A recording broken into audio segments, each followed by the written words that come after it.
क्या आप सभी ने कभी ये गौर किया है कि जुमा की नमाज होती है, संडे का मास होता है, मगर हिंदुओं के पास क्या है? जुमा के दिन मुस्लिम लोग पूरे देश भर में मस्जिदों में जाकर नमाज पढ़ते हैं। क्रिश्चियन लोग हर संडे को अपनी फैमिली को लेकर चर्च में जाकर मास करते हैं। हिंदू क्या करता है? किसी ने गौर किया है आज तक? और फिर हम शिकायत करते हैं कि हमारे में एकता नहीं है। मुझे कल एक डिस्टर्बिंग चीज देखने को मिली टीवी पर। विश्लेषण करके मुझे बताया गया है, मैंने देखा कि पूरे वर्ल्ड में 190 करोड़ मुस्लिम्स हैं, मुस्लिम राष्ट्रों से मिलाकर। हिंदुस्तान में 100 करोड़ हिंदू हैं, लेकिन वो 190 करोड़ मुस्लिम एक कॉल पर इकट्ठे हो सकते हैं, हो जाते हैं। अगर मैं सिंपल वे से कहूं, एक सीटी मारते ही सब लोग एकजुट हो सकते हैं। क्रिश्चियन लोग मिलकर एक दूसरे से फोर्स बन सकते हैं, लेकिन हिंदुओं का क्या भाई? कोई हिंदुओं के पास में कोई एक ऐसी मैकेनिज्म है जिसके द्वारा पूरे 100 करोड़ हिंदू जाने एक दूसरे को? अरे साहब, नेक्स्ट फ्लैट में कौन रहता है हमें यह भी नहीं पता होता। मुंबई सिटी या हर सिटी की ये बात है। मैं ये कहना चाहता हूं कि हिंदुओं को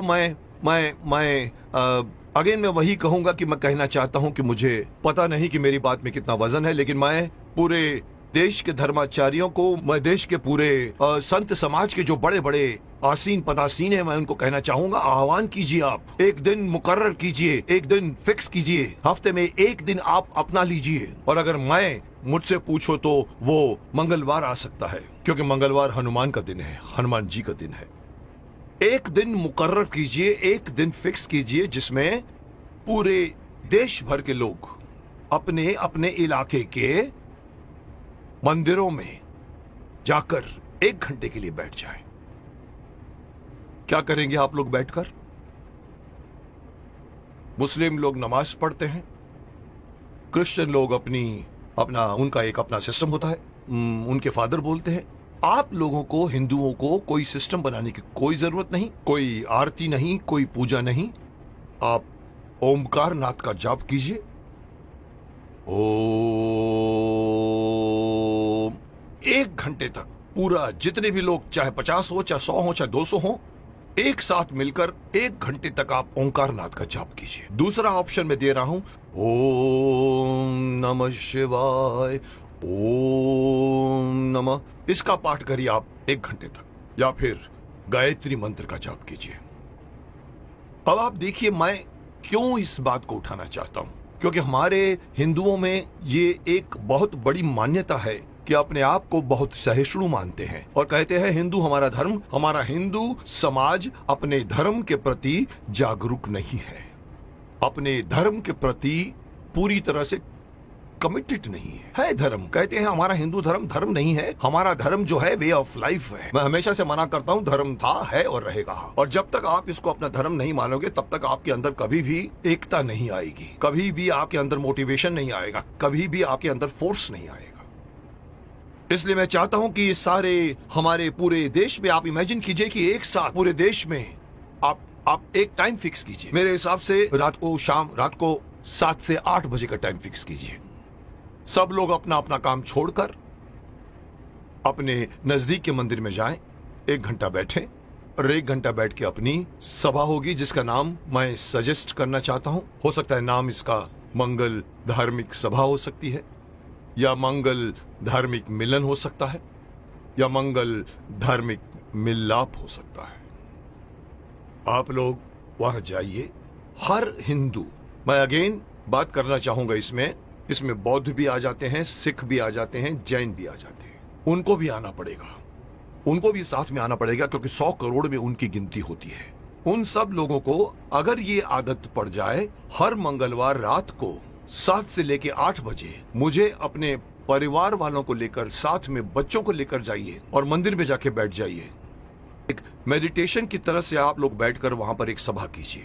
उसका नाम मैं देना चाहता हूं मंगल धार्मिक सभा। या मंगल, मांगलिक, मिलाप या कुछ भी नाम रखा जा सकता है। जैसे मुस्लिम कैसे नमाज कहते हैं, क्रिश्चियन उसे मास कहते हैं, आप उसे मंगल मिलाप कह सकते हैं। वहां आइए, आप देखेंगे आपका पूरा देश, आपके पूरे देश के 100 करोड़ हिंदू कितनी जल्दी एक दूसरे के साथ एकजुट हो जाएंगे, जिसका इस वक्त, इस कॉन्टेम्पररी आजकल आप देख रहे हैं जिस तरह के माहौल बन रहे हैं, उसमें हमारे हिंदुओं पर लोग एक तरह से हंसते भी हैं। उनको पता है कि ये लोग कोई मिलने वाले नहीं हैं। लेकिन अगर ये होना शुरू हो जाएगा तो आप सही अपने इर्द गिर्द के लोगों को सिर्फ जानोगे नहीं, पहचानना शुरू कर दोगे।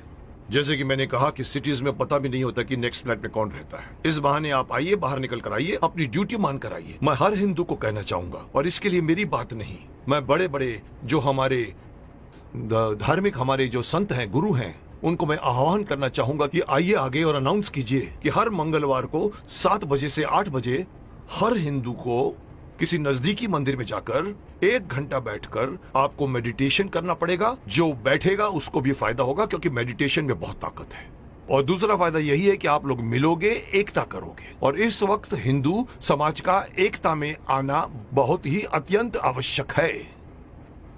मैं नहीं बताना चाहता, लोग सब समझते हैं कि मैं क्या बोलना चाहता हूं, लेकिन हिंदू समाज बटा हुआ है। जुट और नंबर्स में ताकत होती है। ये हिंदू से निकलकर सिख, ये बौद्ध, ये जैन, इस बहाने साथ में आइए, क्योंकि आप पहले हिंदू हैं, उसके बाद में आप सिख हैं, उसके बाद में आप बौद्ध हैं, उसके बाद में आप जैन हैं।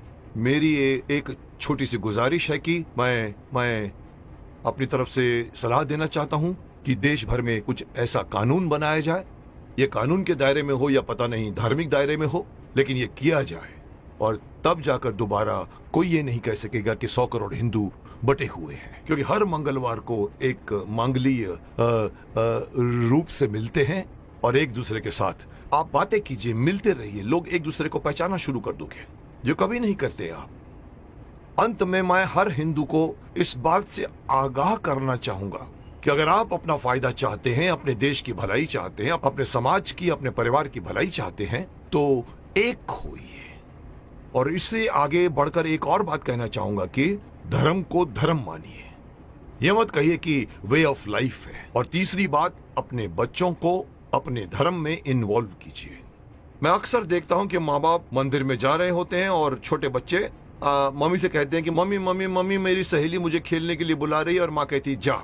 मत कीजिए आप। उस बच्चे का हाथ पकड़िए और बोलो चलो इस वक्त मंदिर जाना है। ये हर मुस्लिम करता है, ये हर क्रिश्चियन करता है, हिंदू क्यों नहीं करता? इसी का खामियाजा भुगत रहे हैं आप।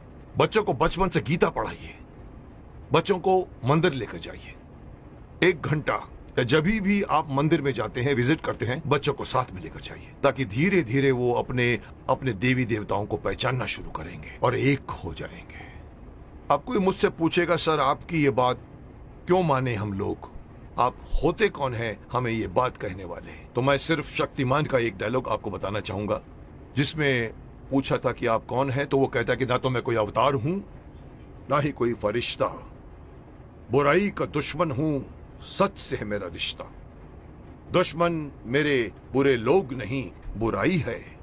अगर बात मेरी मानोगे तो इसमें तुम्हारी भलाई है। तो आपकी भलाई के लिए कह रहा हूं, मान जाइए।